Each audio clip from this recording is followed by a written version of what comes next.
Hey, it's Matt here. Just getting over to my slides. Matt here from Tourism Tiger. Got a bit of a workshop here for the members of YouTourism. I hope you all are ready to enjoy this kind of thing.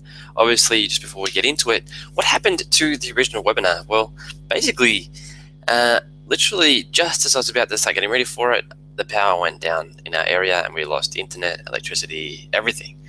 And after a little while of waiting for it to come back up, I started a desperate search to find an area where the power was up. Eventually found that area, but that was 30 minutes after the webinar should have started. So this is a special replay only edition of this webinar, especially for the Tourism community. Really want to thank you for the invitation to present. It is an absolute pleasure to be doing this and to have received this invitation. And I'm going to be presenting to you basically some content that I developed a little while ago, and I presented it to an audience and it went so well that Manolis asked us to come and present this same content here, especially for you guys, because there's a lot of real value here that I'm going to be sharing today. So just before we get started, I really want to make sure that you understand that this is something very important, that I've put a lot of effort into this content, and it's not just about effort. This content that I'm just about to share is a result of literally years of learning, of talking to tour operators, studying the industry. I'm going to present to you some of the biggest results of that learning directly to you in this online workshop right now. So I would encourage you to just make that 45-minute time your own. Just turn off the phone, close Facebook, close Skype, tell your employees not to interrupt you, because this 45 minutes, if you take it to heart and really implement the lessons, could be the most powerful 45 minutes your business has ever experienced. All right, so let's dive into it. So this is a high-level webinar, but it is about strategy. It is not about tactics. And basically what this means is that this is about giving you an overall direction for the marketing of your business, not about telling you exactly how many times each week you should post on Facebook. So who is this for? Well, if you own a business, this is amazing for you. This is going to really help you level up your marketing efforts. For those just starting out, this is absolutely perfect. It means that from day one, you can make sure your business grows and thrives. And if you're one of our clients and you're watching this, we can implement pretty much any of this for you. So before you start going to try and do it yourself, just get in touch and we can have a conversation. Right. So who am I? Well, you probably gathered this. My name is Matt. Actually, just in a few days' time, I'll be marrying the girl that's standing in the center there. Her name's Rebecca. We're going to get married and we're going to be traveling through Barcelona, Rome, Florence in Greece. We're really excited about that, and that's Megan, who was an intern of ours. I've been blogging for a long time now at tourismtiger.com. In fact, we have one of the most prolific blogs in the industry, and obviously I'm also the founder of Tourism Tiger, the world's #1 web design business for tour and activity companies. So I need to tell you something. It is absolutely time to go pro. And what do I mean by this? Well, I speak to a lot of operators, and I've been working online for a long time, and the industry's changed, and it's changed for good, and it's changed forever. And the people who just put up a website and have business rolling in, those days are over. To succeed in marketing tours online, guaranteed that at least a few operators in your market are becoming savvy or have become very savvy. If you don't take steps to implement this stuff yourself, very quickly someone else will in your market, and you're going to have to anyway, but you're going to do it from the position of being behind, which is a terrible position to be in when it comes with online marketing. When it comes to online marketing, the first company in a space to take certain actions is generally going to be the company that wins. All right, so as I do that, I want to introduce you to basically, it's a monster.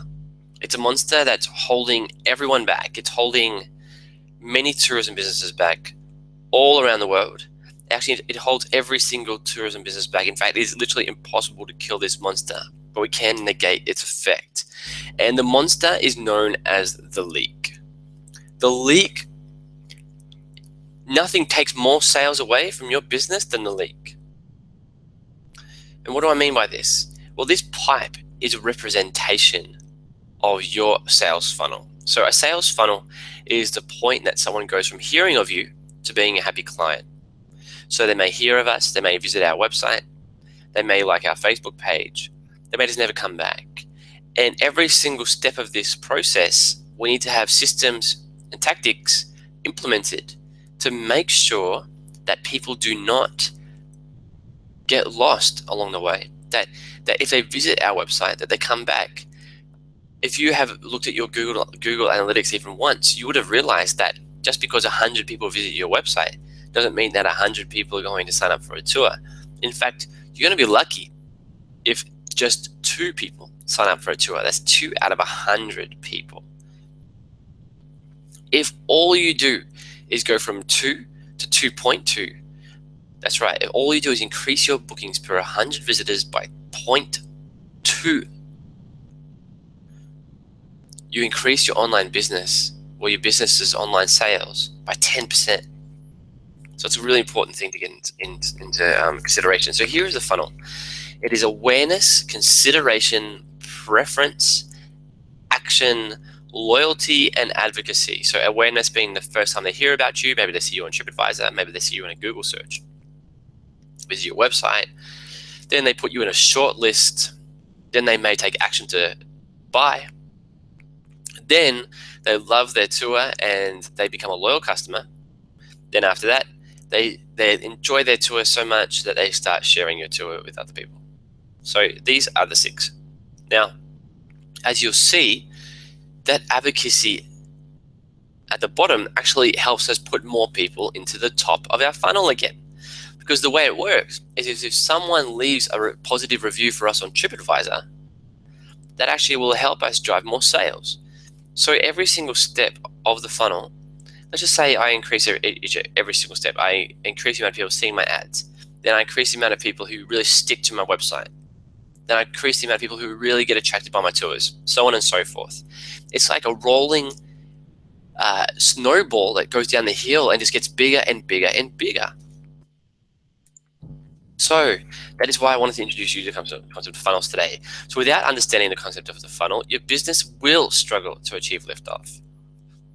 Today I'll present to you our brand new anti-leak roadmap that's been developed after many years of research and learning. And we call it the 6-Edge framework. It's a new way of thinking about marketing tours online. And I really want to emphasize something here. The only thing that matters for your website is what customers actually do. That's correct. The only thing that matters for your website is what customers actually do. So I'm just going to show you something very quickly. It's known as a heat map. Now, the website I'm visiting, you should be able to see on my screen, but it is called hotjar.com.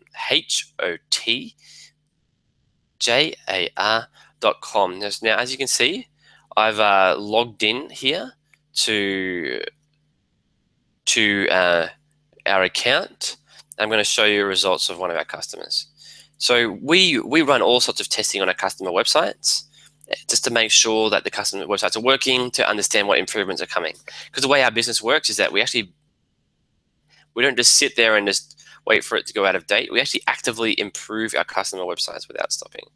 So I'm loading up this heat map, and the idea of a heat map is you can see exactly where people have been hovering. You can see exactly where people have been clicking, what they found interesting, what they haven't found interesting.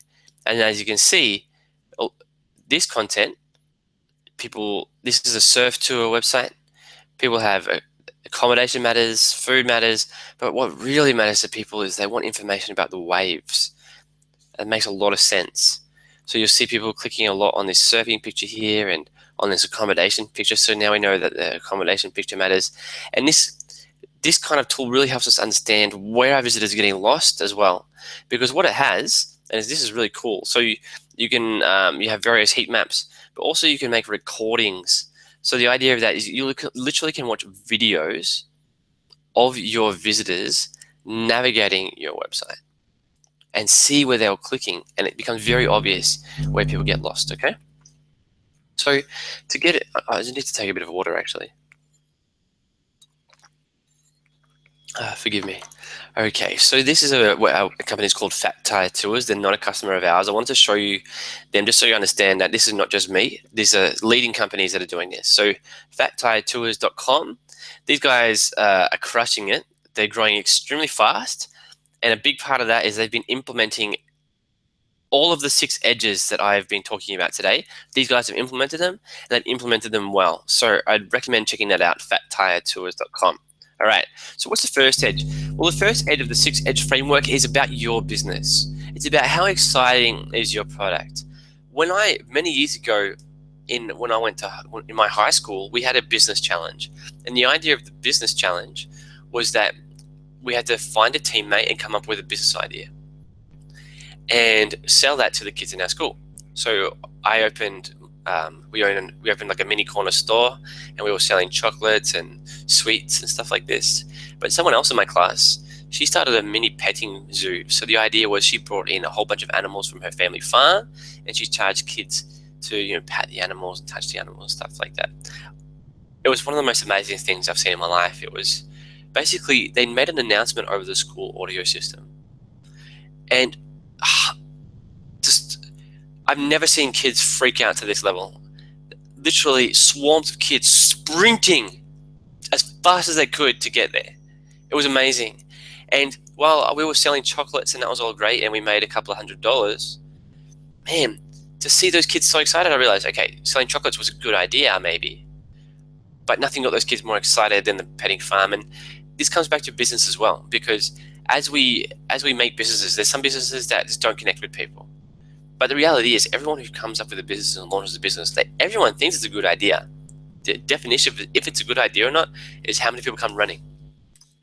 So, product idea problems. One is that the niche is too small. Well, let's just say you run, who knows, tricycle tours of a little village. Maybe people aren't interested in riding tricycles or interested in the little village. A classic example I give is chocolate tours of, say, Sydney. Sydney's not famous for chocolate tours. People love chocolate, but it's just too small. Next one is that your product is not unique enough. Now, this is extremely common. People start a tour company, and it's just the same as every other tour company. What do you expect is going to happen? It's going to be very hard for you to sell your tours. And you might think, well, the number 1 or 2 companies from the market, they succeed this way. Yes. And they're number 1 or 2 because they probably came early to the market and established themselves as a leader in that particular field. You need to find an angle that's different. The third one is that your execution is poor. You have poor marketing, you have a poor tour, or your equipment's poor, your vehicles are not up to scratch. Basically, you need to be, when people see your company, they need to think, wow, this is a professional, legit, extremely popular company. All right, so some tips. The first one is to explore the world for ideas. Look what's going on in the most popular markets, and also explore cities or areas that have a similar profile to yours, and see what's going on there. So one great example is to take something popular and add a twist. Now, there's a company in United States called Vantigo, and it's great. The idea, all it is, it's just tours of San Francisco, but they have renovated, sort of refurbished VW minivans. So they do the same kind of tour, but the van actually becomes part of the experience, because you don't just take photos of the sites, you take photos of the van with the sites. And then you share it on Facebook, and everyone's like, oh man, it looks amazing, I want to do that. Just same tour idea, different vehicle, and bam, it's just gone crazy. The next thing is to piggyback off your area's strengths. Now, this may seem extremely obvious because, I mean, there's a lot of chocolate tours of Brussels, for example. There's definitely no shortage of that. But the thing is, you got to go where your market is at and see if you can find a twist on this. And the last one is you need to consider maybe doing a mix and match tour. And what I mean to say here is that take 2 things that are popular and combine them. My favorite example of this is there's a company in Mendoza, Argentina. They started doing bike and wine tours. So you actually ride your bicycle from winery to winery. And this is something that's really taken off all over the world as well. And it's weird how winery tours, everyone's like, oh yeah, but when people talk about, oh, it's bike and wine, it's for some reason, it just makes people's eyes light up and they really want to do it. I know for the years before I did it, I really desperately wanted to do it, and I finally was able to. So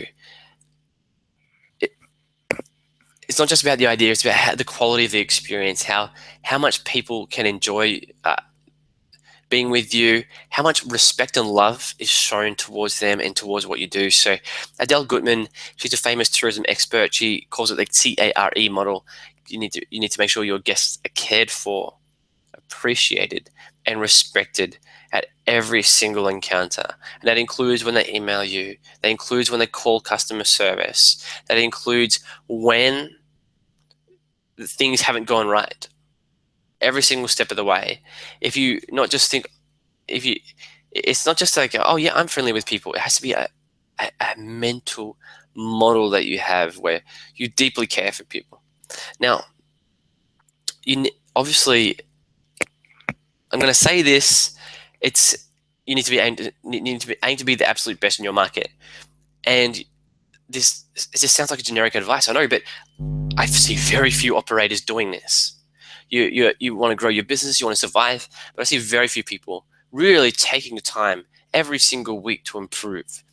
And the people that generally have that mentality, that are our customers, are the ones who are top five, number one, two, three, four in their market. This is the biggest difference between the top five people and the rest. Top fivers aim to be the absolute best in the market, and they achieve it. And they do this by investing in their knowledge, by paying for training, by paying for coaching, by paying to train their employees, your product that is increasing the quality of your experience, and then your marketing as well. People who win the game nowadays, they're spending money on marketing. Right. So just before we get into the rest, this is TripAdvisor becomes part of your value proposition because people will often discover your business on TripAdvisor first. So before focusing on little tricks and hacks, focus on quality. One thing you can do though, if you want to increase the amount of reviews you're getting, is a welcome home follow-up. The idea being that you send them an email saying welcome home, and then within the email you have actually photos from their trip. And with those photos from their trip, you are then able to say, hey, look, I hope you enjoyed the photos. Are you able to leave a 5-star review if you've been happy with us on TripAdvisor? And if you're not happy with us, please let us know, or something like that. And this one thing can really help you. Now, I've been mentioning this on webinars for a little while now, and I recently, someone who has a relatively new business got in touch with me to say she's been doing this thing. And literally within 3 months of launching, I think she has 37 5-star reviews on TripAdvisor, which basically means that even though she won't be number one for a little while, at that kind of rate, she will be number one or number five for what she does in her market relatively quickly. So the key though here is not about quantity of reviews, it's mostly about average star rating. So average rating is absolutely everything. You need to make sure you protect it fiercely, like a fierce cat or a fierce dog. And that means that you need to respond to all reviews, including negative ones, in a really gracious way. And make sure just to be friendly and kind and positive in every single one. In terms of the positive reviews, make sure you leave customized responses that really show how much of a connection you built. So make a reference to something that guest has told you on the trip. And obviously, if you run a slightly bigger operator, this is maybe a bit difficult, but you need to do your best to make sure it seems like you built a personal connection. Don't leave generic responses. All right, are you analyzing all reviews for potential improvement? Now, this is one that I really, really love. I found a company in Scotland, an accommodation company, and these guys are dominating. And they have really one simple trick. Once a week, they read all of their TripAdvisor reviews as a group. And even the 5-star reviews that mention a potential improvement, they actually go out and make that improvement. So someone talks about lukewarm food, for example, from the restaurant. They implement a system to make sure that never happens again. That's why these guys dominate. All right, so one thing before we move on is that we have a client who's number one in his market. He's been only going for 4 years or so now, 5 years, but he's been number one for half that time. And the reason his biggest secret is he makes sure to give everyone the best time possible, but he only asks for a review from the people who he's built the deepest connection with. He only makes sure to ask for a review from the people who he's built the deepest connection with, and that's how he protects that 5-star rating. All right, edge 2 is high quality traffic. So each source of website traffic has its own website. And these first two things, obviously you guys are familiar with this, okay? I need to have a good product. I need to have website traffic. As we go through, I'm going to mention more and more things that you're not familiar with. So stay buckled down, okay? So basically, the key here is not more traffic or more traffic from TripAdvisor. The key is to know which source of traffic actually works for you. Because I guarantee you they all convert at their own different rate. If you're lost in Google Analytics, you need to start with this metric. Where does each of your sales come from? You need to measure this over a year and start working to increase the higher converting traffic sources. So what are some traffic types? Paid, so Facebook advertising, AdWords advertising. Pre-sold, so a pre-sold visit to your website is really someone who they booked a tour somewhere else, maybe on viator.com, and only then did they interact with your business. So these kinds of sales are great actually, because they're literally zero risk. The next one is marketing campaigns. So you might do local marketing campaigns that drive visitors to your website. We have some tour operators who do this extremely successfully, and they're our clients. Then there's organic Google traffic. So people who search for something in Google and they find you. So those are some traffic types. And the difference can be crazy. You can find that one traffic source may convert 5 times better than other traffic sources. So the next edge is a well-constructed website. So what matters most in website design? First thing is that the website makes it easy to find what I want. And this is a survey conducted by HubSpot.com. 76% of people said nothing matters more on a website than that it's easy to find what they want. And I'm going to pause things here. It may be easy for you to find the information on your website, but guarantee you that is not the case for most people. Many people just take someone that you know who maybe is not very internet literate. It could be your father, could be your mother, maybe it's your auntie, maybe it's even your partner. Do you really think maybe in my case it's my grandmother who's kicking around. She's 95 years old. She uses the internet, but would she be able to use my website? Next one is that 10% of people really care that the website has a beautiful design. This is the thing that matters most to them. And then 9% of people want a cutting edge experience. So basically, if you just hit all 3 things here, you have managed to cover off 95% of website visitors in terms of what matters to them. And obviously the 5% of other is just other factors. So it's amazing that 3 factors made up 95% of responses. So how do we actually deliver that? Well, I call it the drunken grandpa principle. Now, both of my grandfathers are actually resting in peace, but imagine you would take a grandfather, maybe he's 80 years old, you get half a bottle of whiskey into him. What happens next? Is he going to be able to navigate your website? Well, basically, you need to make sure you've got big, clear headlines, buttons and photos. It needs to be extremely. Your headline should make it extremely clear what you do. The buttons should make it extremely clear what will happen once someone clicks the button. The photos should be of great quality. On mobile, your design needs to be first attractive, quick loading, but so crucially easy to use. The next thing is the text needs to be readable. The drunk grandfather scenario. Trust me, even without having half a bottle of whiskey in them, most people over the age of 30 are going to start having eyesight issues. I'm over 30. I'm in that club. My eyesight could be better. You're going to make sure that you're catering to every single person that reads your website, not just the people with 20/20 vision. So you need to make sure that you only use black text or very dark gray text or very dark blue, but it has to be dark and it has to be against a white background, okay? None of this black background, gray background, red background, blue. I've seen it all. The text needs to be readable. Next thing is speed. So basically the website, like I said, needs to load fast, study after study after study. This is one of the most consistently found results in internet marketing, is that websites must be faster in order to make more sales. And this is a bit more of a complicated one, but it does need to happen. So this is an example. Basically, this is a customer of ours, this was their old website. Now you can see this website used to be very attractive. You will look at this website and you see a great quality photos. It's not an ugly website. It's probably a more attractive website than pretty much everyone watching this webinar. But it wasn't making sales because it wasn't following the principles I just talked about. Now this website is their new one, and you probably would say it's even depend which website is more attractive, but this website sells 3 times as many tours as the last one. 3 times as many tours. The reason? Because it's usable, intuitive, clear. It passes the drunk grandpa principle. All right. So next edge is content for sale. So a lot of people put words on the website, but have you actually organized the words on your website to actually make them sell? So how much effort have you actually put into writing and refining your content?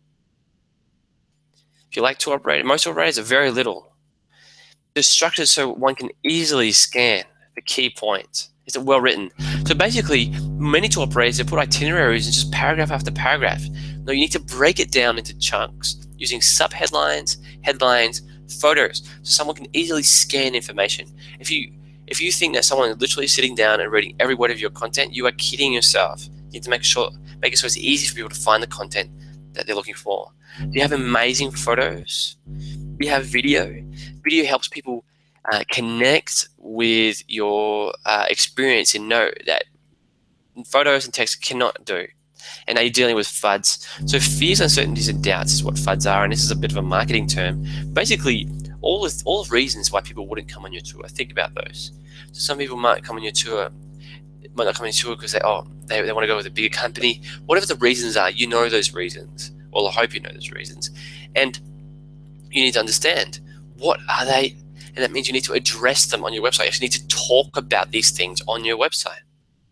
You need to show and not just in words, but if, for example, you can show your equipment. Say that you run a kayaking company. You want to actually show your kayaks clearly in many photos.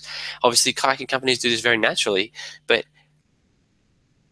most other companies don't. You need to basically help overcome people's fears. If your company's based in Africa, for example, you're going to find that many visitors are nervous about which company they're going to go with. They want to make sure it's someone they can trust. They want to make sure it's someone who understands them.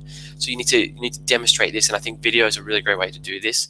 But all these little things, you just need to make sure to refine your content, and over time you'll find you'll get more sales. The last one, though, is a big lesson we've learned, and that is, are you creating urgency to book immediately? So most people who book with you, there's a good chance that they won't do it on the first visit. There's a good chance they'll do it on the second, third, or fourth visit.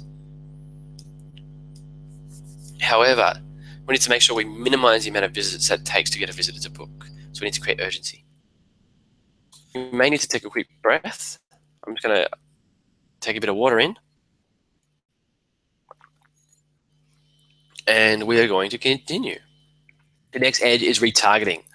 So basically, is the screenshot from my Facebook. There are 3 ads here. All 3 ads are from websites that I have visited previously. Then they started showing me ads on Facebook. Now you might think this is just a big company thing. It is not.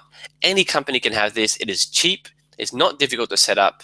We do it as well for people, and it is the cheapest and most effective form of advertising that exists. You should absolutely be doing it. If you're not, you're crazy. So retargeting is the cheapest form of advertising available.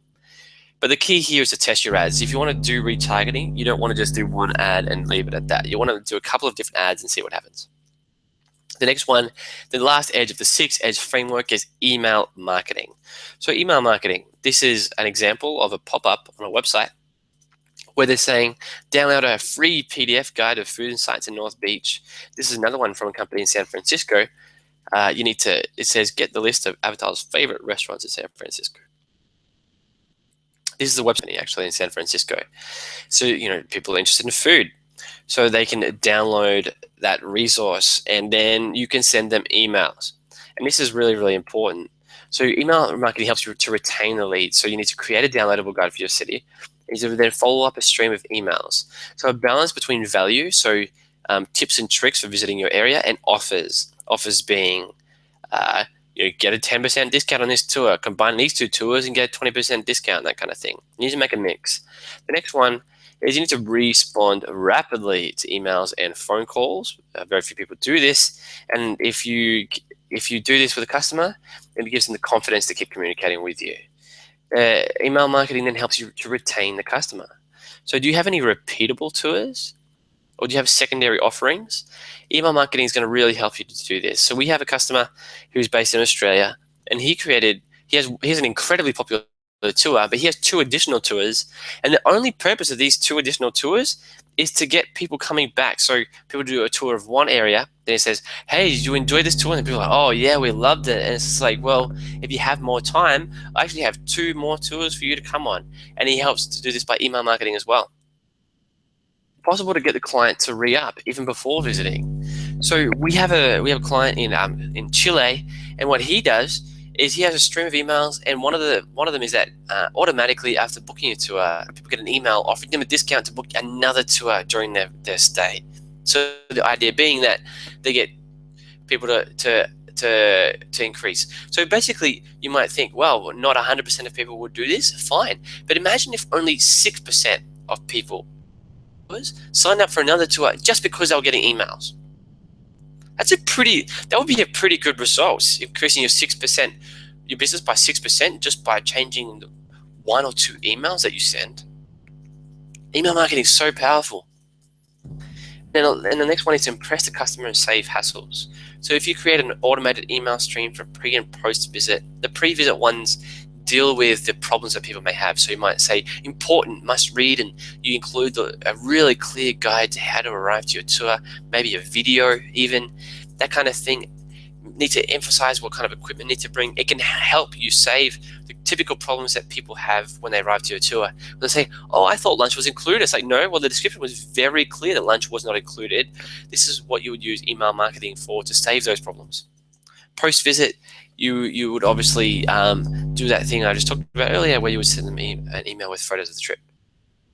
So, actually, we're not going to do Q&A in this case, but there will be a gift, actually. I'm going to share that link with you soon. And basically, what is Tourism Tiger? Well, we do websites for tour operators. Our websites work with any booking software.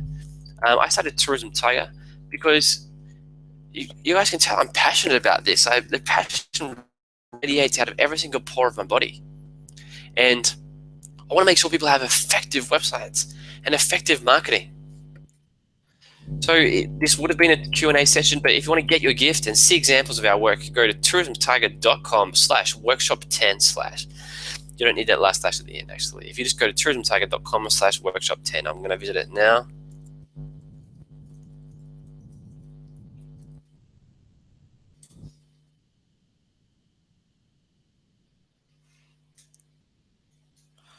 There you go.